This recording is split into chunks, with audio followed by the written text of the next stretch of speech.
Alright guys, welcome back for another video. Well, in today's video I want to talk about Bitcoin price action, but mainly dive into on-chain data. I don't even know that people really care about price right now. I know things are breaking down. In this video, I'll try to, play a little bit of devil's advocate and kind of temper the notion that, everything's going to zero, we're all going to die.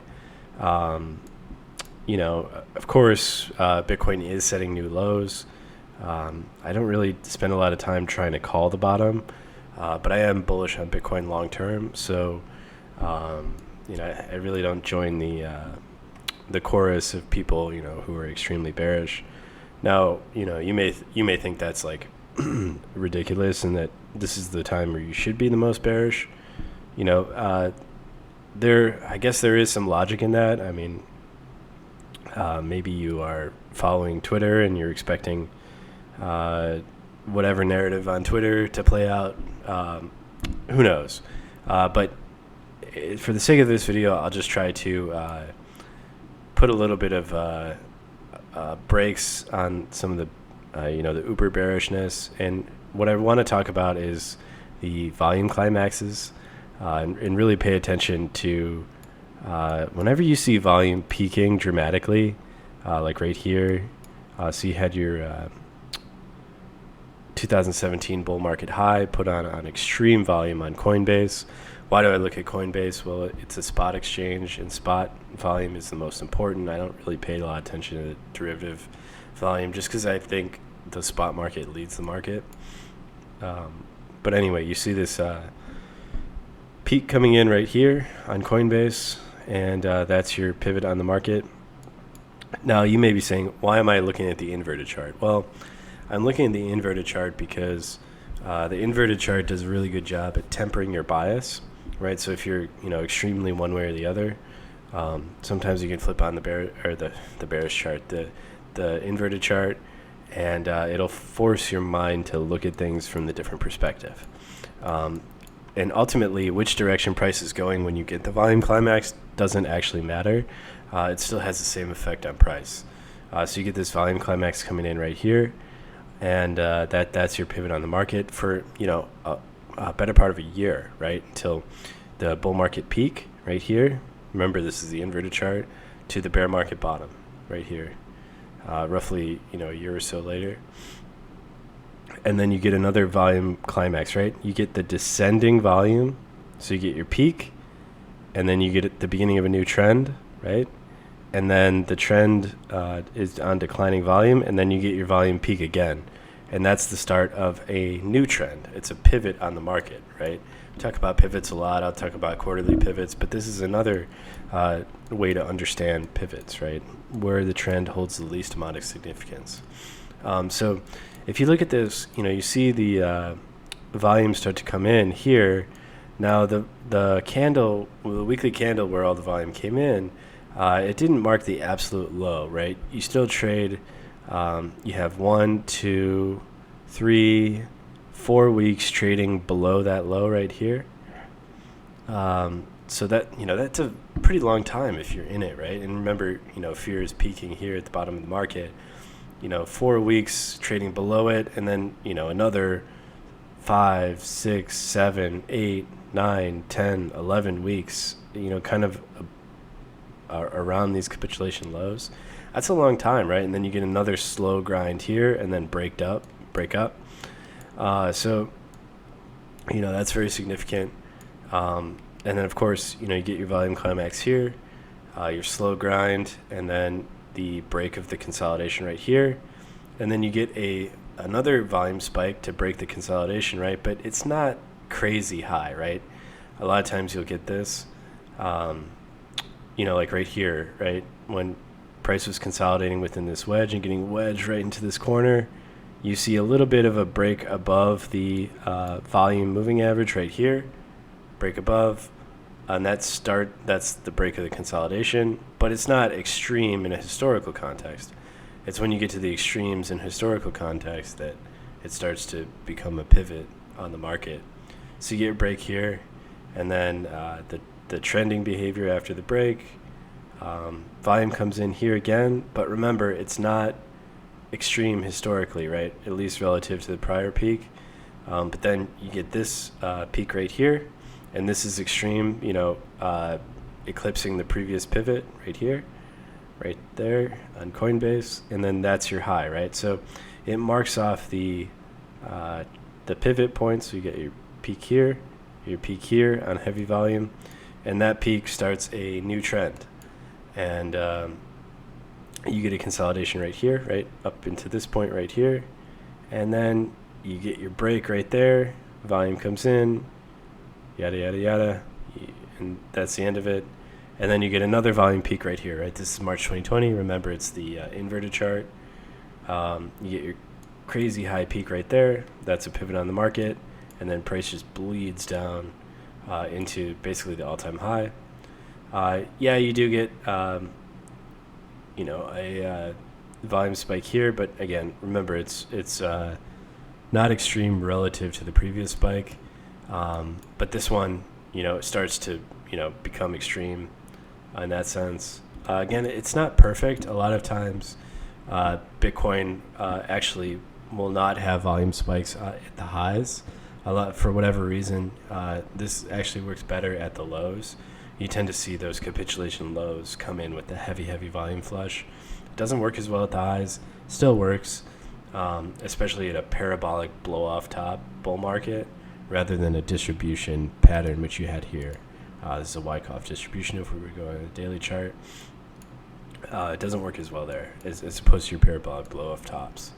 But anyway, so the point being, now we see another crazy high capitulation. So on Coinbase, this is the biggest sell-off ever in a weekly candle on Coinbase as far as from a volume perspective. So whenever you have those historical outliers that are just far and beyond anything we've ever seen, that's when you want to start paying attention. Remember, if we go down to the weekly, the weekly RSI has gotten further extended than we've ever seen it get during June. So you got a combination of factors, right? You got the highest volume candle on a weekly candle we've ever seen before. You got RSI getting more extended than you've ever seen before. It's things like that, where I see that and I go, okay, well, maybe this isn't the best time to get peak bearish, right? Maybe this isn't the market top, right? Like when you have right here, right? Just, obviously this stuff is pretty obvious in hindsight, but when you're in the moment and people are freaking out, it just doesn't feel that way. So I can totally understand how people, would not resonate with that at all. But it's just the gyrations of the market. And, sometimes people are good at reading that. As long as the market stays somewhat subdued and, well-mannered and tempered. But when you start getting to extremes like this, right, like I just rattled off, lowest RSI read ever, highest volume climax ever. When you start getting to extremes, that's actually a great area of opportunity from a trading risk-reward perspective. But from a market psychology perspective, those extremes are going to break the psyche of the market, right? So it's just important not to, get too caught up in what people are saying on social media. It's hard to know who has good information and who doesn't. Even now, like a lot of the best journalism is actually done via Twitter through independent journalists. But you have to deal with, you have to wade through all the other idiots on Twitter who, don't know anything and just make stuff up to get to the good people. Now, of course, you find good people, you can follow them. That's all well and good. So just moving on to the Bitcoin on-chain data. We see balances on exchanges has basically gone down in a pretty secular downtrend since March 2020. But what I really want to talk about is like more recently, you've seen these we've seen Bitcoin leaving the exchanges in pretty dramatic fashion. So let's see if I can find the exactly what I'm looking at. Okay, here we go. So this is the Bitcoin exchange balance and net position change. So you can see here these extremes in the market where, remember, we looked at this graph basically just before where you really peaked in March 2020 and then started going down. But within that, you see these spikes right here, right? These exchange outflow spikes in April 2020, November 2020, July 2020. They're not perfect indicators. Like July 2020 probably would have been a good example or good entry had FTX not blown up. But shit happens. But in general, right, this is a game of probabilities. Whenever you see these major exchange outflows, generally those are good times to buy spot Bitcoin because essentially what you're seeing supply being taken off the market. And when I say supply being taken off the market, what I mean is that Bitcoin is leaving the exchanges and going into cold storage, where it's going to be held for a long period of time by people who generally don't have a strong willingness to sell, or to be sellers, or to be forced sellers.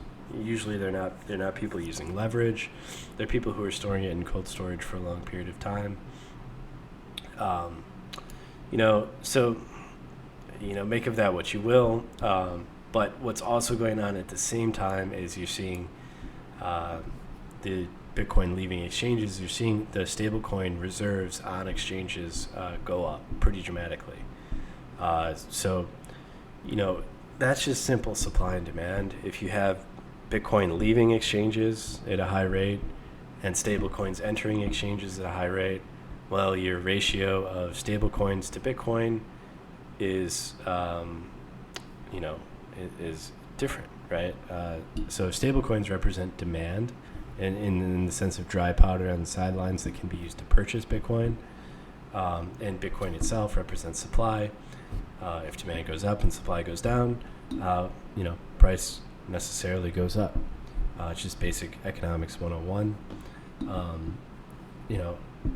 Now people will make of that what they will. They'll say, well, how come it hasn't worked yet? Well, these are fundamental forces that are in the backdrop.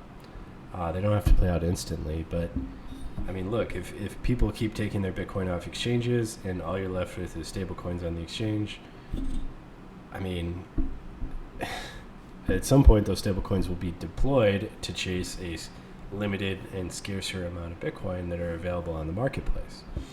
Again, just basic supply and demand 101.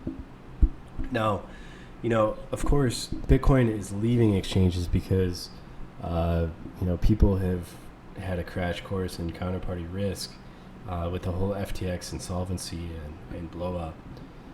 And, of course, I don't need to lecture anybody about counterparty risk, but, they're learning that in a very severe way.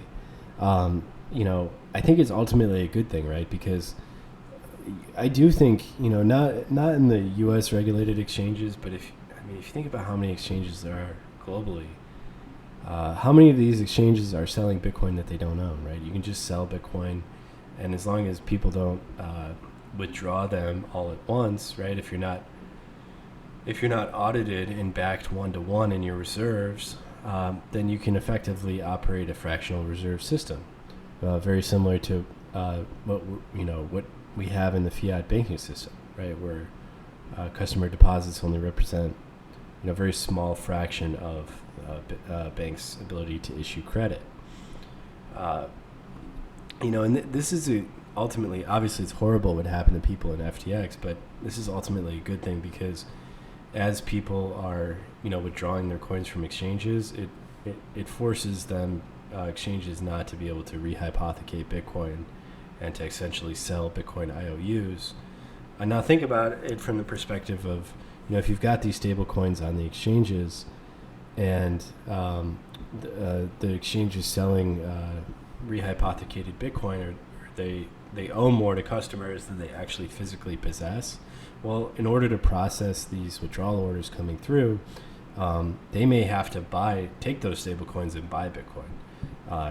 Because quite literally, the only way they can process the withdrawal in Bitcoin is to buy Bitcoin and send Bitcoin out. So as you're getting those bank runs, so to speak, it is encouraging the stability of Bitcoin as far as the supply dynamics, kind of weakening the rehypothecation narrative and reinforcing that, 21 million Bitcoin position, which is ultimately good from a supply demand perspective. So yeah, this is the net position change we just talked about. Let's go run through some of the other ones. This is the Bitcoin long-term holder MVRV. It basically just shows you, where long-term holders are getting in distress. So by this point, short-term holders have been totally blown out, but even long-term holders are, getting into a little bit of stress, and these areas typically serve as market bottoms, right? Where, just the entirety of the market is pressed, and there's really no more forced sellers left. But anyway, there's no limitation on how far those factors can go ultimately. Now, this is a really interesting one. So after the whole FTX blow up right here, you see the number of addresses with a balance of 10K Bitcoin or more just going absolutely fucking parabolic.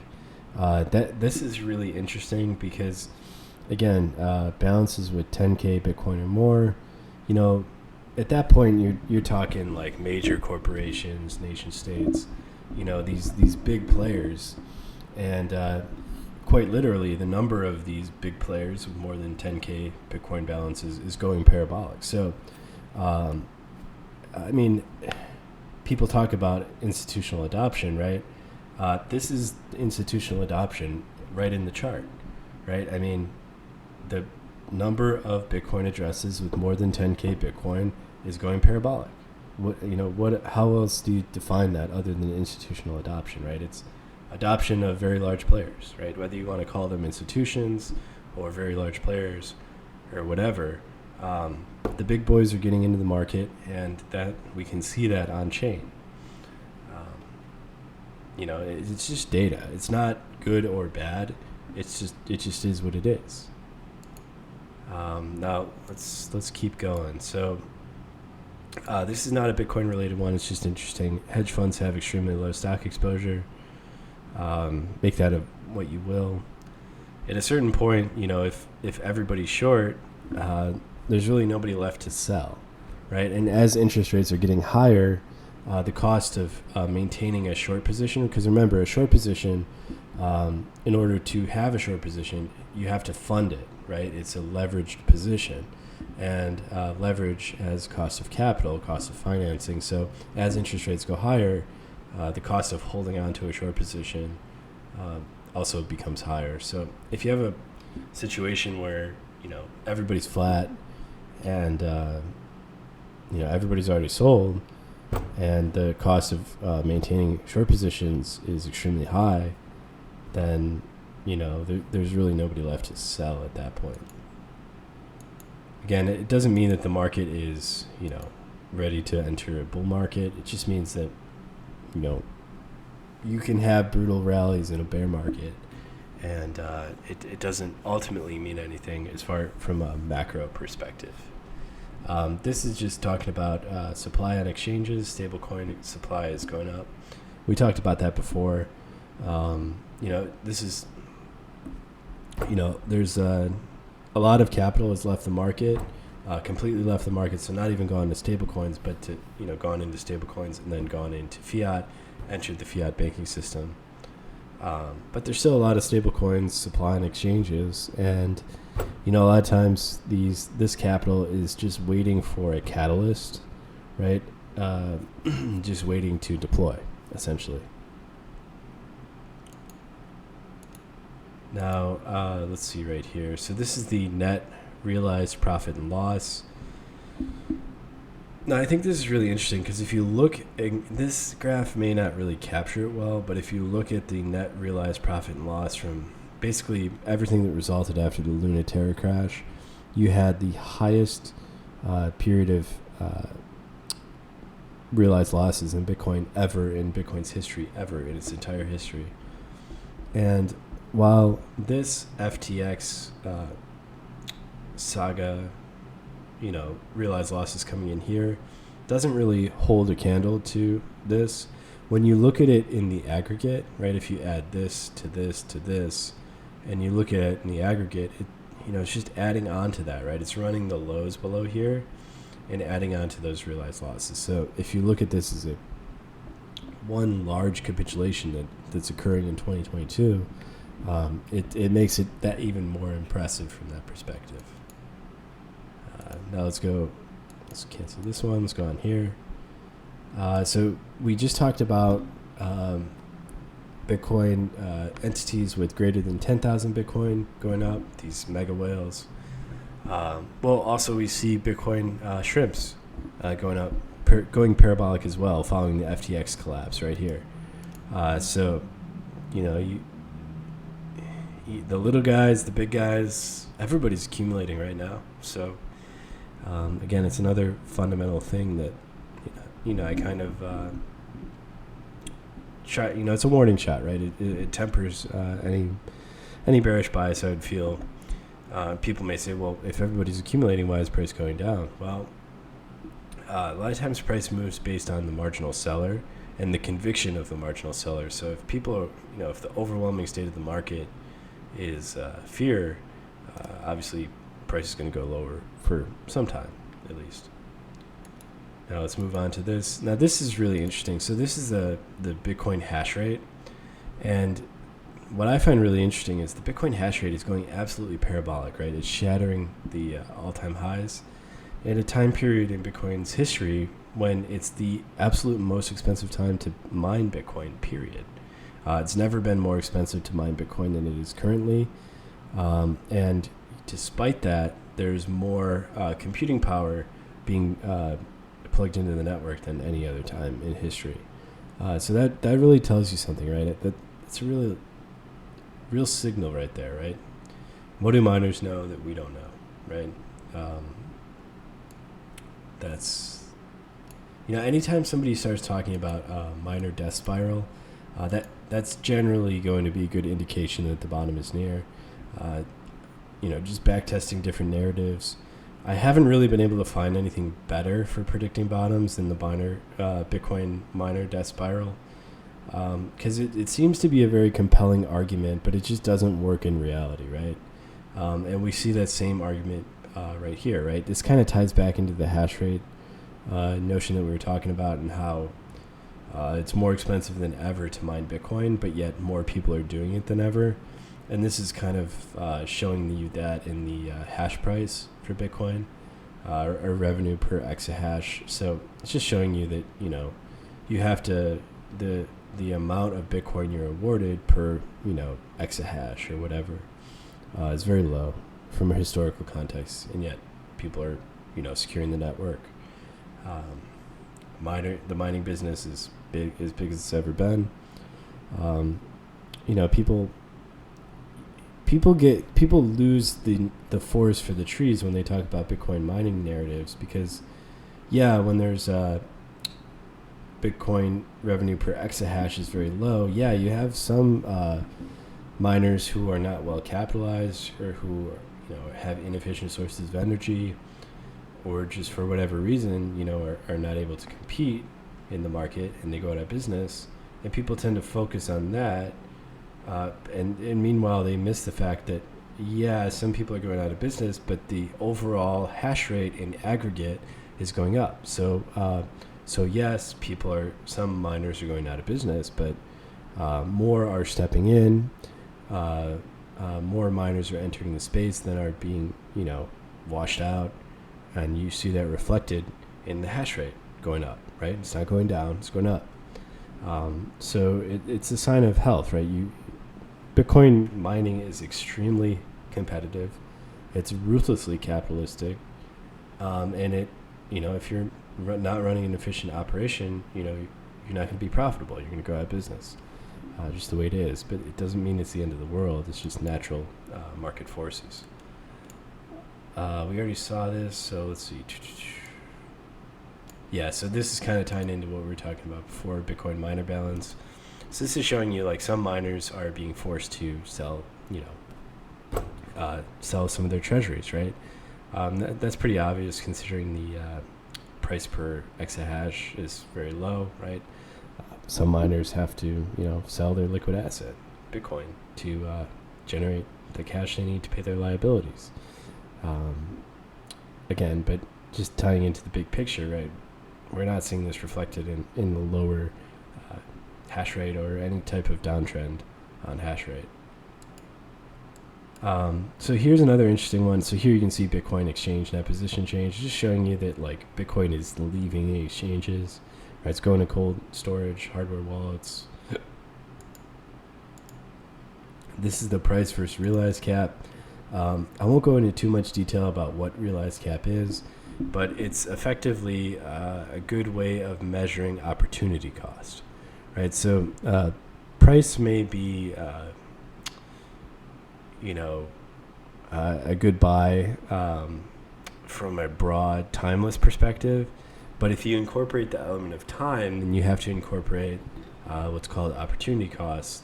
And that means that, look, maybe you buy the market bottom, but if the bull market's not going to start in 6 months, do you want to sit in that capital for 6 months while you wait for the bull market to start?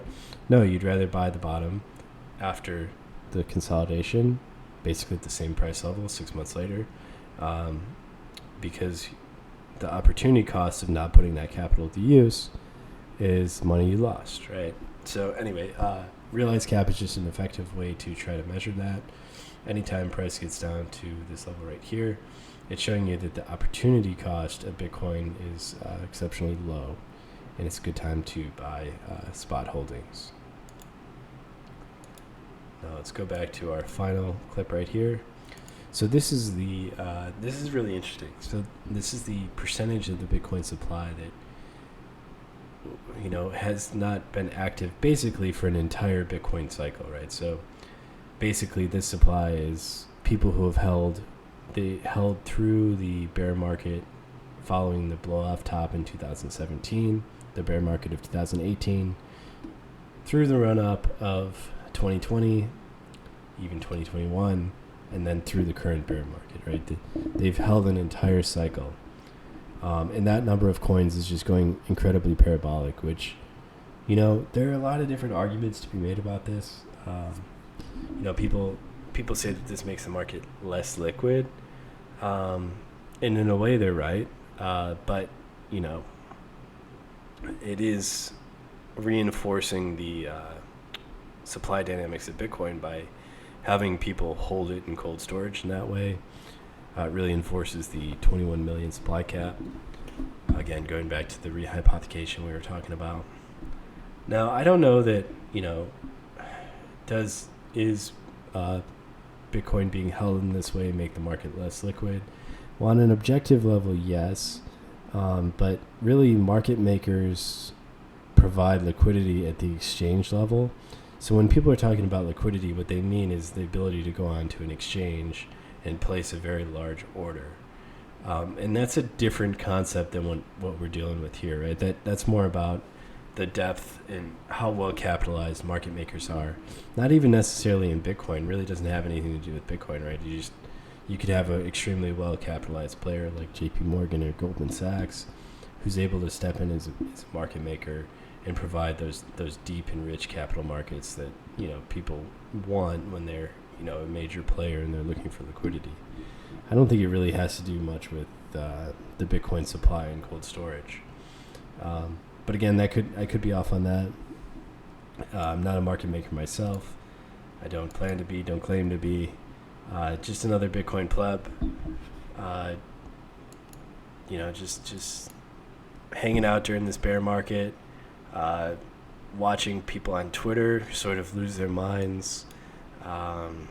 It is crazy time. The whole FTX saga is personally one of the craziest things I've ever witnessed in my entire life. And it really erodes my core foundation in the capital markets of crypto. And I've sort of regressed to basically a Bitcoin maximalist, right? Like only trust the Bitcoin network, don't trust anything else. With that said, I do think that the FTX saga creates the case for regulation. If I was going to use an exchange, and I do use exchanges, I would try to use the regulated exchanges, right? The ones that are regularly audited. That would be Coinbase primarily in the U.S., but also Gemini and Kraken would be my three choices if I had to recommend an exchange. I wouldn't use fly-by-night exchanges that have no jurisdictional basis. Those are really risky. And I would also stay away from lending platforms, right? Lending, I work in a lending business professionally in real estate with a major investment bank. But the problem with crypto lending is that the collateral backing the loan is too volatile to run a lending book with good risk management principles, especially when you're collateralizing loans with shitcoins. I mean, it's hard enough to collateralize a loan with Bitcoin just because of the volatility. It's just a different world, and I think a lot of the players in the lending programs in crypto are not only using poor collateral to back their loans, but they're also extremely inept, extremely incompetent, and they're way over their skis. So I would avoid any lending platform in the crypto space for the time being, at least until there will eventually be rich and deep capital markets using Bitcoin as collateral.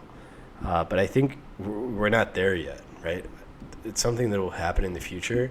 It'll probably happen when Bitcoin is at like a $10 trillion market cap, and is a little bit less volatile than it is now.